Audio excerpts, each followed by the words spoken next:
मैं हूं शमीम आरा और आप देख रहे हैं TST न्यूज़। नाजरीन, हुकूमत पाकिस्तान ने एक अहम ऐलान किया है। अब कोई भी शख्स अगर गैर रजिस्टर्ड अफगान शहरियों को रिहाइश, रोजगार या कारोबारी जगह फराहम करेगा तो उसके खिलाफ सख्त कानूनी कार्रवाई की जाएगी।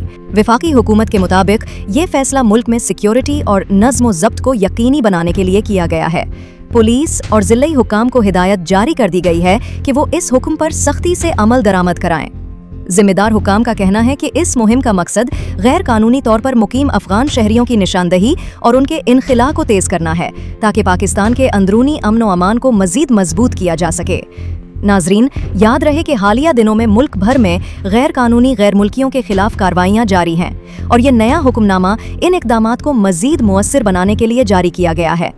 ये था आज का अहम अपडेट। गैर रजिस्टर्ड अफगान शहरियों को पनाह देने वालों के लिए वाज़ेह पैगाम, कानून सब के लिए बराबर है। मैं हूं शमीम आरा, TST न्यूज़ के साथ। पाकिस्तान जिंदाबाद।